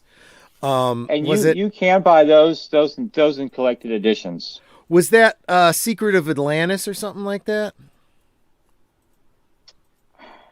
I want to say that was a video game. Well, maybe it was a video game. Yeah, maybe. But that would make a great story that I'd love to see. Fate of Atlantis. That was the name of the game. Fate of Atlantis. Yes. Okay. Yeah, I don't remember. It's been so long, but there were some really good stories. And in my mind, and they were standalone, right? They didn't establish any kind of canon that brought anything or took anything away. So they really stood on their own, very much in the vein of the pulp serials that Indiana Jones was inspired by. So there should be a whole series of movies out there like Crystal Skull, that if you don't like it, that's fine. Just wait for the next one. It doesn't really affect anything. Yeah. I don't know. Yeah, I had a game for the Nintendo 64, Indiana Jones and the Infernal Machine. I think that was based on a PC game. I'm not sure. But it was funny because it did take place in the 50s, and he was going up against the Russians in that one, the Soviets, right? But it was funny, though, because I think... I don't know if they were exploring, like, Babylonian ruins or something, or... I don't know, and they were basically the one guy was talking about the god Marduk or whatever, and they were saying, "Oh, you mean this is way to bring him out or something, and this device, and he was like, well, that can't exist. And the one Russian guy like, socialist dogma dictates there's no paranormal entities or something. And he's saying, no. I'm not saying it's like a supernatural entity. I'm just saying it could be an alien or something. You know, he was trying to give a scientific spin on what these people were talking about, which I thought was kind of funny because the one soldier went right for the Russian line, you know, the Soviet line of, you know, oh, this can't be, you know. It was kind of funny. Anyway. Speak of Max World Entertainment, you see his horns. How's it going, my friend? Good to see you, Trey. Let me real quick. Let me bring up. Let me plug that. You guys keep talking while I do the typing. Yeah, I just looked on eBay. The Rob McGregor books are on eBay. Looks like you can get all of them anywhere from $5 to $40, depending on which one you want and how much you want to pay. Gotcha. I'm gonna wait and see if they do a collected one when the new movie comes out. It's possible. I know they did that. They put out a lot of the Star Wars books. They re-released a lot of those when the new movies came out. I'm hoping they finally do a complete score for Temple of Doom and Last Crusade. It'd be nice. And and Kingdom of the Crystal Skull too. I mean, might as well do that. So. I'm curious, Daniel. Did you see Last Crusade in the theaters? Oh, did I? Did I see it twice? Twice opening day.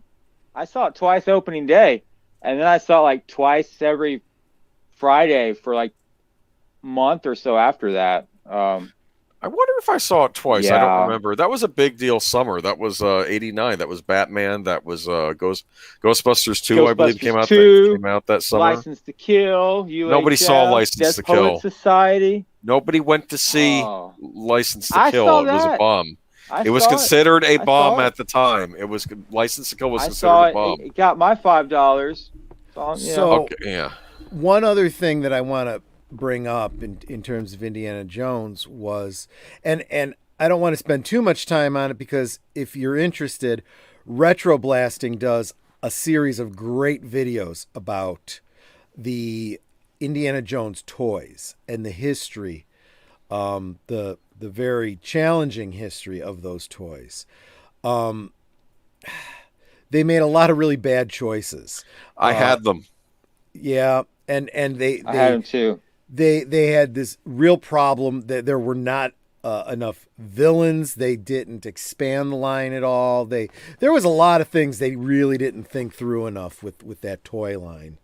I would have liked Indiana Jones going. They didn't do a set based on the opening the opening sequence when he's in the what is it is it the jungles of Peru? Right? Wouldn't that have been brilliant with the rolling ball? That would have been a no-brainer. That. They did the Well of the Souls. I remember that. They did the truck. You had the whole truck thing. And you had all the different villains, and they had the Ark of the Covenant. But of course, you got that with the set for the Well of the Souls. But and one of the things he goes into is how I think Mattel picked it up more recently and has put out a bunch of figures. And luckily, finally, they started putting out some German soldiers to be the bad guys. For crying out loud, you know, that was just a no-brainer. That's army building. You could get Indiana Jones in the German outfit, but nobody else. German disguise. They did. Yeah, they actually did. But you don't, you also are going to end up then putting him in the uniform that doesn't fit and the scruffy face. Yeah, that's not, You need to, but they did. They put out some German soldiers and whatnot, and that's fine. The bald dude. He was there. The big tough guy with the mustache. He was one of the biggest. Yes, they did. Go ahead. No, I'm trying to think. Also, the Ark of the Covenant. It came with that stone covering, right? If you look at the toy, if you look at the other side, like one side I think is like angels. On the other side, I think it was C-3PO and R2-D2. There was like a little joke in there. Was funny. No, absolutely. They even preserved that on the toy. Yeah, that's brilliant because that's a thing that by the time that toy came out, all the fans knew about it, so they pretty much had to. But yeah, I mean, and some of the newer toys are still pretty relatively available on the secondary market. In fact, I've got a Marion figure on the eBay watch list because I'm planning to customize her into a Jenny figure for my Star Wars Cantina. Okay. Yep. So what's y'all's favorite Indiana Jones movie? Let's see. Gosh, that's hard. I know. And it's not like we the have one a lot I'm of movies. currently watching. You have one on TV right now? Well, no, like whatever one I would have on TV right now would be my favorite one. At any given time, it's whatever one you're watching. Yeah. Okay. It's like redhead, blonde, or brunette. Which one do I like the best? Whichever one I got with me. They're all good. He's right. That's absolutely right. Well, let me tell you something. Each movie, even Crystal Skull, I think, has something about it that's charming, something about it memorable that I really like. I gotta say, the opening segment of Temple of Doom and the whole fight over the diamond and anything goes in Cantonese and all that, really, really good. Very, very noir-esque. I really enjoyed that, Mm-hmm. But I think you always have to go with your first love, right? I think Raiders of the Lost Ark. No, that's cool. Yeah, but even Leia Plus Size is saying that's hard. I love all for different reasons. Can't choose. It's like trying to choose between your children, right? I think I've gone through different favorites at different points in my life. I think right now Temple of Doom, though, is my favorite.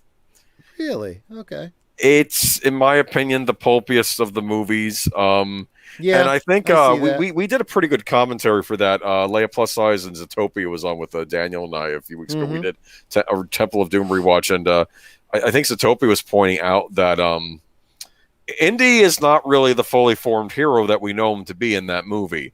Right. We saw him in Raiders and even in Last Crusade. He's kind of in the beginning doing some things that are not exactly on the level. He's doing that stuff with the diamond, but why does he want the diamond? Is it to put it in a museum? I don't know. It's not clear. That's true. Later on, he wants the fortune and glory of getting those stones, and I'm almost wondering, does he actually plan on giving them over to the village? But then they say what happens is he hears the children screaming, and then that changes him. Okay.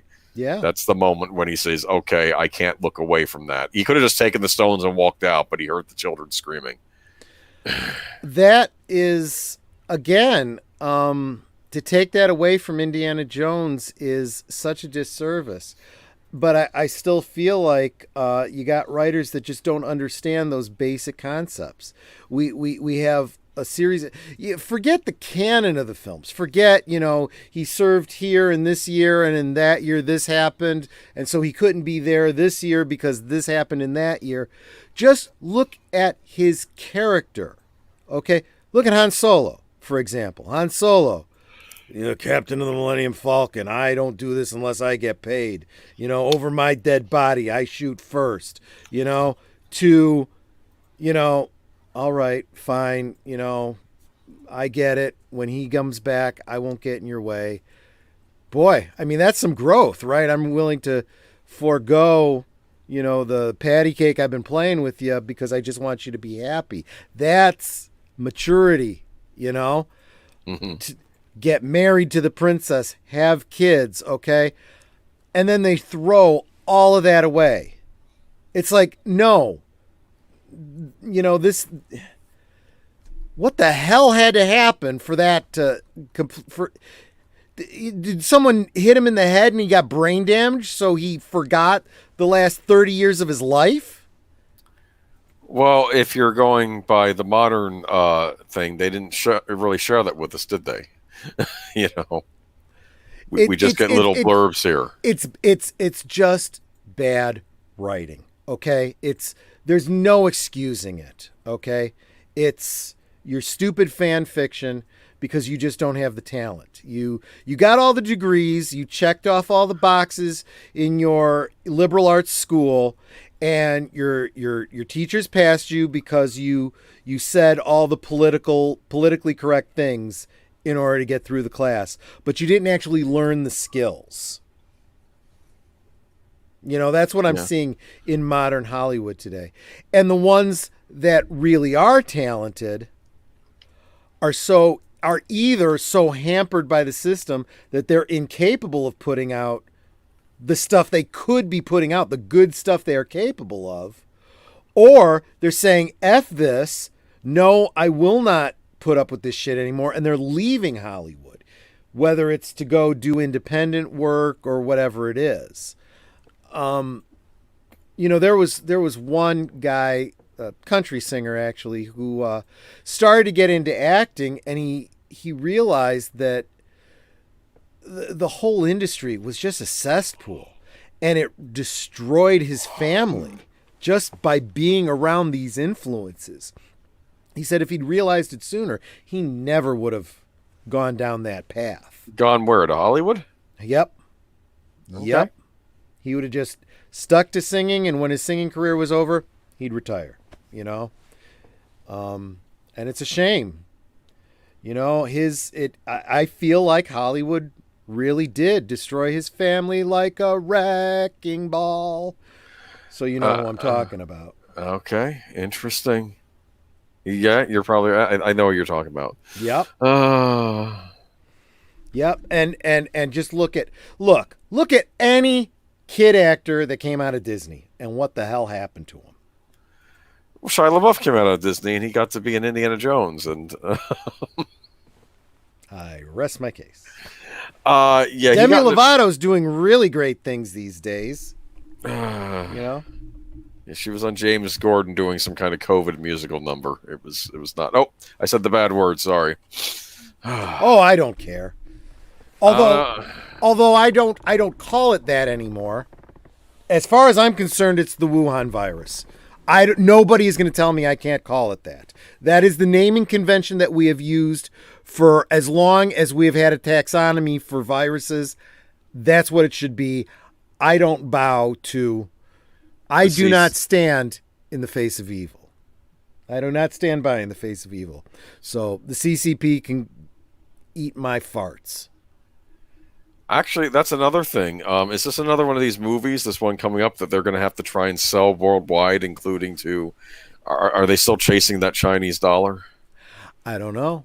All the indicators coming out of Hollywood are that they're realizing that it doesn't work. I mean, look at what Mulan and all the other Disney films that they've literally lost money on trying to market to China. They've lost money in China and in the United States. It's not working. They need to pick. And the fact is, too, China has made it very clear. I mean, it's not like they're hiding what they want. They outright say, we want your movies because they're your movies, okay? Don't make movies for us. We can make our own damn movies. You make your Hollywood movies, and, if it ticks all the boxes for us so that it doesn't, offend anybody, doesn't involve time travel or ghosts or, overt propaganda, we'll play them over here. And if they're good, people will see them.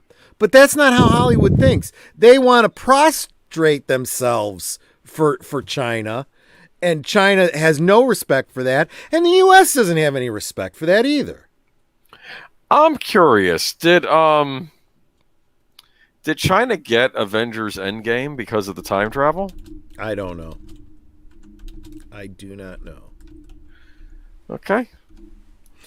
But yeah, I don't know, man. I think we're kind of winding this up unless you guys have some other topic we need to address about it. No, I did want to mention we're all forgetting about Last Crusade here. Great send off for the series, and I like the fact that they brought back Marcus had more of a role in that movie. We only saw him for a little bit in Raiders, but we got to see more of him, and I liked that. And I liked it when Indy was talking about it, like, you know what? He speaks 100 different languages. He'll blend in. You'll never see him again. And then, like, you see him wandering around. Yeah. He doesn't know where he's going. I thought that was funny because it was like, I'm like, he's trying to sell it to the bad guy, which I can't mention what kind of bad guy it was, but we fought a war against, but we can't.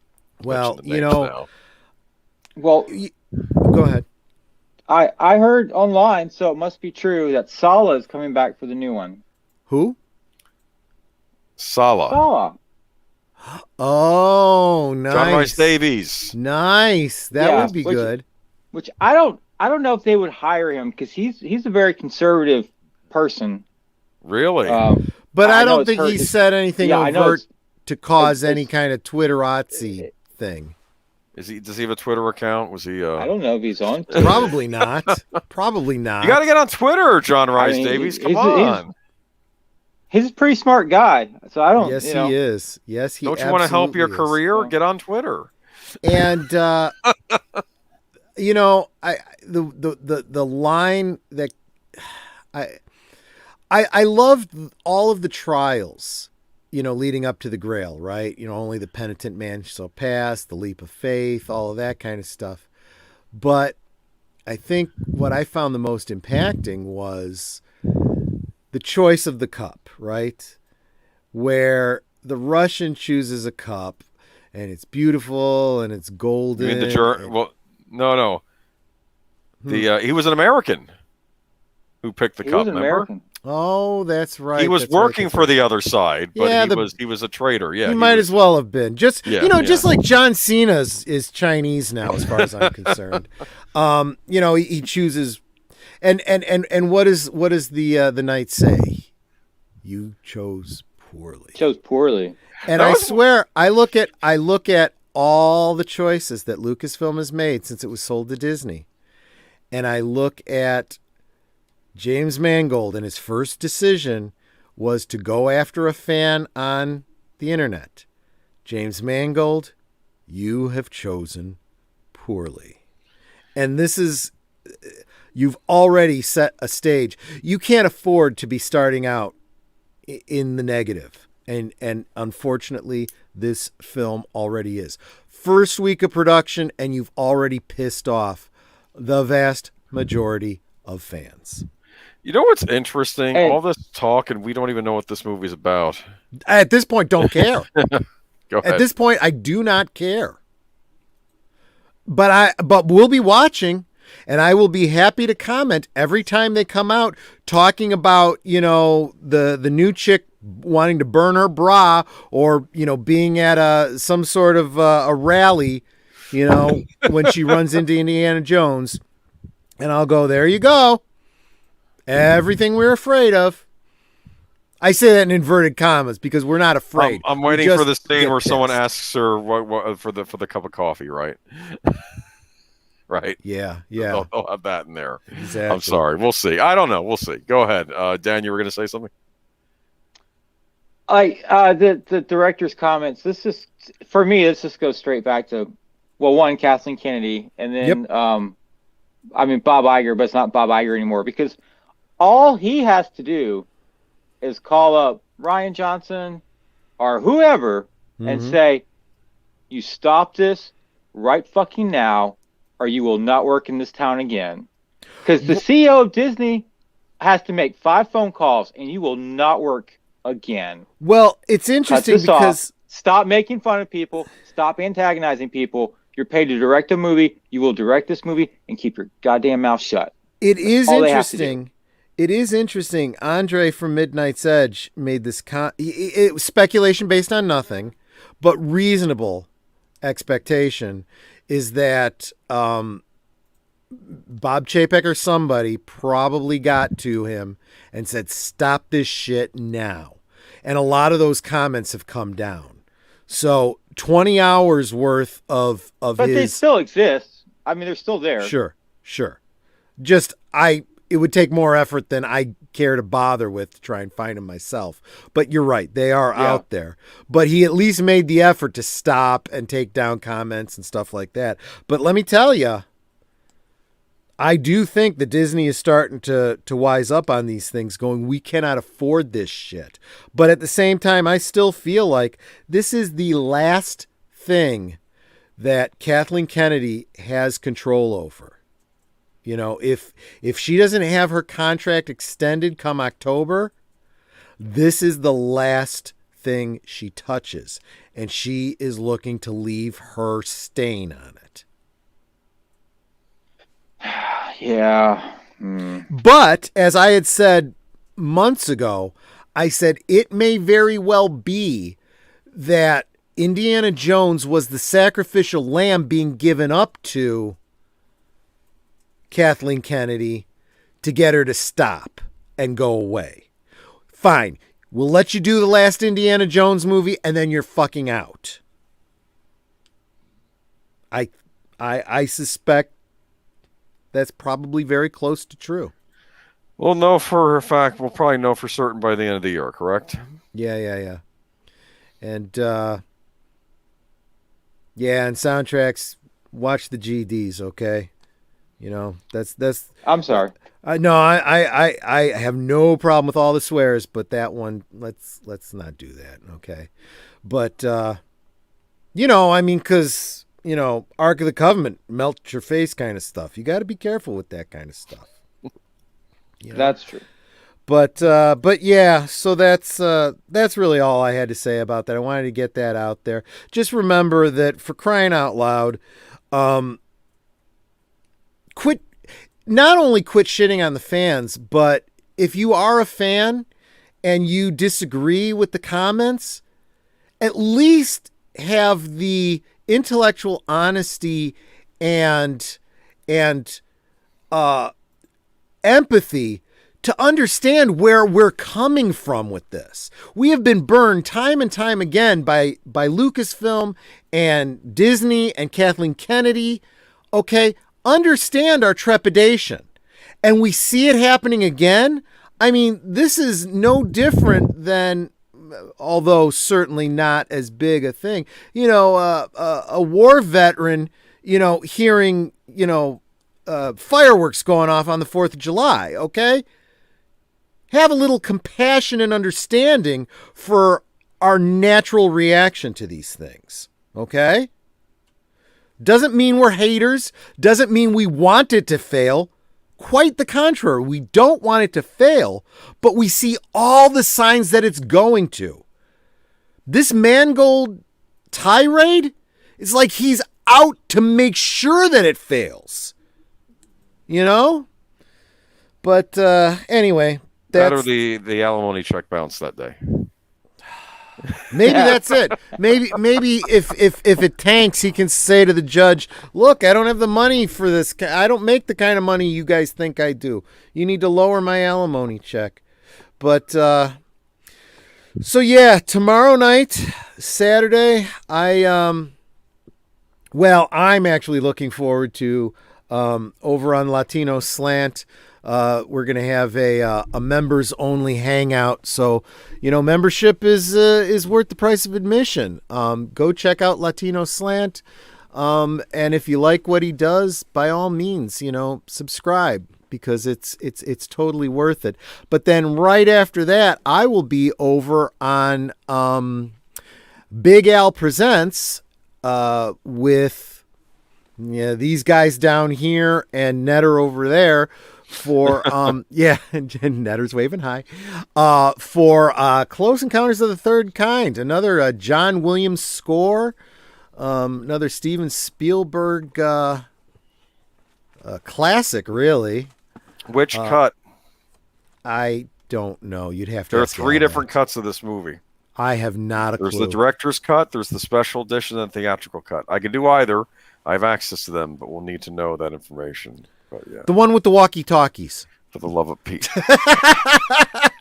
I have no idea. You'd have to ask Al that. Also, you want to bring up Netter, make sure you comment on her last stream, because tomorrow will be the big... that's right. If you are interested in a copy of Alita Battle Angel, the DVD, she'll be doing a drawing on Big Al's rewatch tomorrow, but you got to go over to her channel. The last stream, the watch party for Alita Battle Angel, leave a comment and say, "I will not stand by in the presence of evil. I want a copy of that DVD." Really? All you gotta do is say, "I want Alita," and that'll do it? No. I think you need to claim that you will not stand by in the face of evil. Either way, just go make a comment and say that you want the DVD, and she'll put you into that drawing. And right now, as far as I remember from the last time I looked, I only have one person who said they wanted Yeah. Alita. So Yeah. if nobody else comes and says they want it, It's still a fair drawing. If there's only one person, they still have a 100% chance of winning it. So, you know, you have even odds if you're the only other person besides Melissa Harris. Melissa Harris, you're definitely in the running on that one. But so then Sunday morning, join me and Netter and Matthew Flynn over on Matthew Flynn's channel as we dig into a little bit more about Ben 10. I think it's the third season. Is it the third season of Alien Force? But later that night, that's 8 o'clock Central, 9 o'clock Eastern, over on this guy's channel, Aged Boomer, for Geeky Geezers, and get caught up on all the news that has been happening in geekdom over the past. There is a Nicolas Cage movie about him and his pet pig. Okay. One thing I got to say about Nicolas Cage. Yeah. That boy has a right pretty mouth on him. I'm sorry. Wrong pig movie. What? Dude, I want to hear you squeal like a pig. I gotta go to bed soon. What is that? I don't want the image in my... Okay. Yeah, right? And then, of course, what are you guys doing on Soundtracks with Birdman on Wednesday? Basic Instinct. Oh, yeah. You're having a special guest, right? With in addition to me. Eric Woods is coming back from Cinematic Sound Radio out of Canada. Cool. Nice. Yeah. This was his pick. This was his idea. So Basic Instinct, good movie. Good. Yeah, well, at least one good scene in that movie. But it actually is a very good movie. I mean, anyways, I'll be checking it out myself soon. Oh, you haven't seen it yet at all? I haven't had time to watch it, but I will watch it before the stream on Wednesday. Yeah, it should be nice. You know, DVD, pause, slow mo, rewind. I have the DVD. I've done. What? I've done lots of research. I have all kinds of interesting facts to share throughout this film. I'm sure you've done a lot of research. Zoom in, zoom out.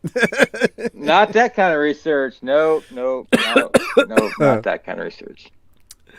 Yep, that'll be good. And then, you know, all the other videos. And then, of course, next Friday, come back here where I will be on with Bud Boy Productions, and we will be talking about all kinds of stuff, American and British sci-fi, how geekdom is different on either side of the pond, and how it's probably a lot more similar than I think most people realize. Okay. Gonna chew the fat a bit, but yeah, and cool. You know, all the other people, you know, basically anyone that you see commenting here in the stream, they've got a YouTube channel. Go check them out. They got good stuff, you know. Definitely worth checking out. Okay. Cool beans. Any last words from you guys? Nothing from me. Birdman? Okay. Adopt, don't shop. Have a good night, everyone. See y'all later. There you go. Fair enough. Thank you for having me on. Appreciate it. Bye-bye, baby. Time to hit the road to dreamland. Don't cry, baby. It was divine, but the cuckoo has finally crowed. Time to hit the road. Good night, everybody.